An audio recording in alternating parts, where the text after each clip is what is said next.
In projects, I usually see that we as managers want to measure on change management, but we never have a good clue in this. So we are just managing it on gut feelings or something like that. I think that's not the way. What I normally see in projects is that it's about the explanation of the why to understand the need for change. And you see some people in the organization who are really doing well, or working hard, who are really involved in the project. And it's normal that these people have a good score, but then you prove it with some numbers. Hi, everyone, and welcome back to Project Skills Mentor. I've got my friend Gijs Abrahams on the call today because I want to talk to him about something that has been a point we've been discussing lately. Gijs, what is the most underrated point that so many project managers forget when running their projects? Hello, everyone. I think that is the ADKAR model from Prototype. If this is an important point for everyone to understand, I think we need to really drill down into it. Can you tell us why ADKAR or key user readiness is so important? Change management is very important, and therefore I always use the ADKAR model. First step of the ADKAR model is about awareness. Awareness is about that people understand the why of the change. So they have to understand, why are we doing this project? For example, you as a company start with a new ERP system, so IT system. Usually people work already 10 or 20 years with the old system, so they don't want a new system. People want to stay within the old situation. So you have to make them aware why we are doing this. Yeah, the need for change, the understanding of that is the first place to start with awareness. What comes next? Next is desire. That's about the motivation of the change. You as a person has to be internal motivated to go for the change. It's a next step of awareness. It's possible that you understand the why, but you also have to be really involved in the project. What are the key things to driving this motivation? What are some of the ways that you've seen as a project manager that you can increase people's motivation? I think involvement is very important. So you make clear roles. I think the second one is also important for awareness, but that's about the sponsor. Awareness is sharing the business reason why, but desire is actually talking to the personal desires of people. Their motivation might be personal, such as you're going to build a new skill, you're going to have better marketable skills, you're going to be more important to the company, you're going to have a more interesting role. Things like that could also be in desire. Is that right? Yes, that's right. Exactly. So let's go into the next point,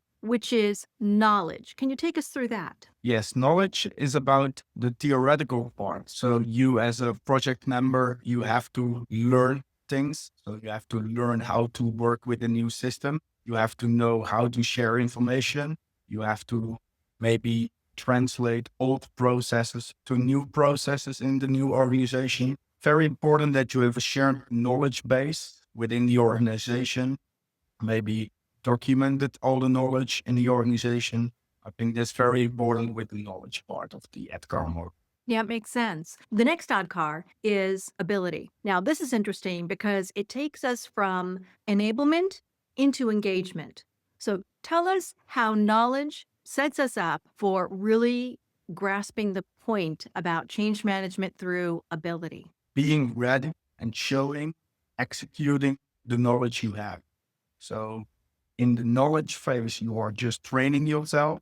And in the ability phase, you prove that you are ready for using, for example, the new system. So would that be an example of knowledge is I know how to log into the system because you're using an ERP example of Go Live.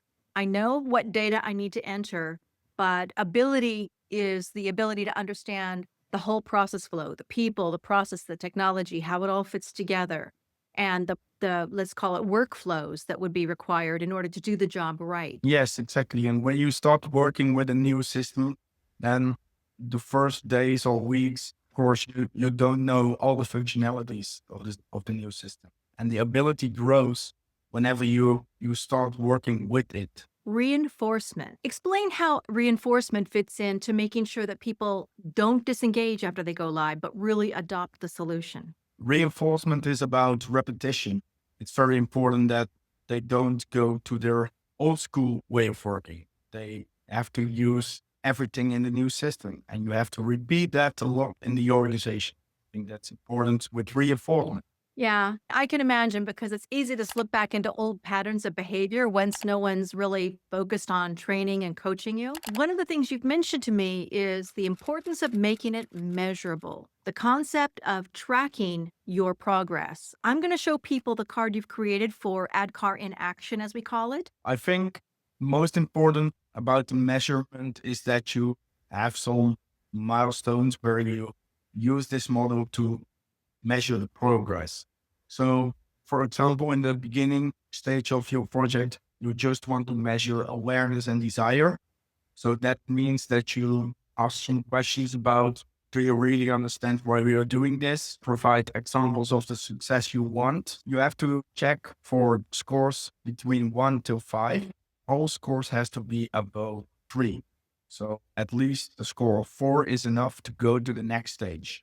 And of course, also in the beginning of the project, you can ask all these 5 stages, but then it's really normal that the knowledge, ability, and reinforcement phases are a 1 or a very low score. But you see a general line, a progress line within all these scores. It's very important that you measure it a few times. So for example, every month you check for the scores of every team member, and then you see the differences between these team members.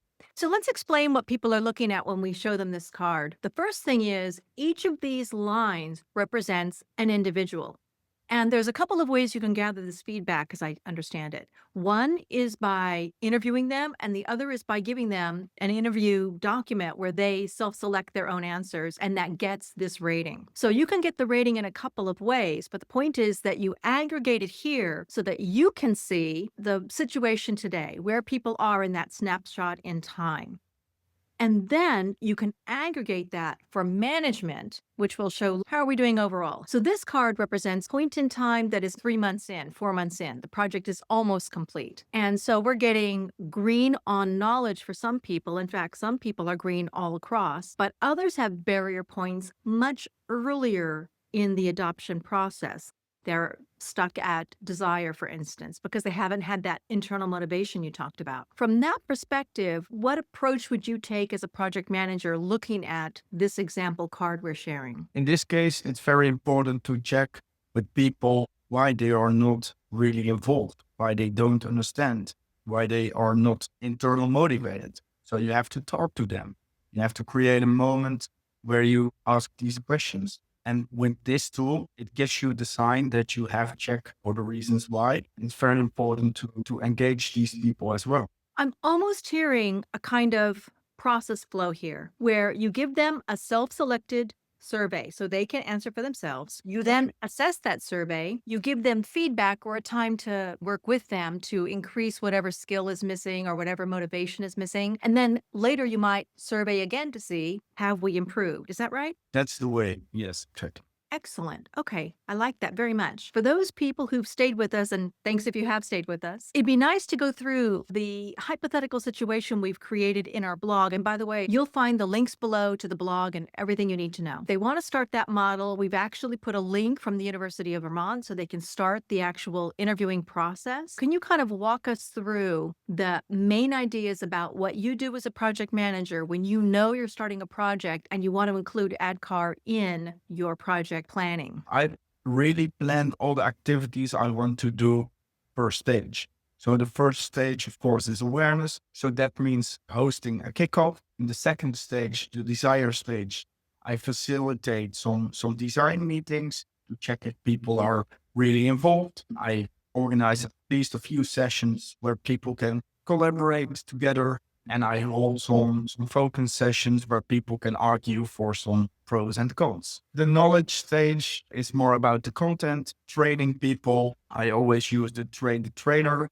concept. Agility is more about coaching, more about measuring the baseline improvement gaps, and also mentoring people is very important there. So listen to people if they know exactly how to use for example, the new system, work with the new processes. And reinforcement is also about measuring KPIs, for example, how much do people use the new processes? So measuring the outputs of the new system.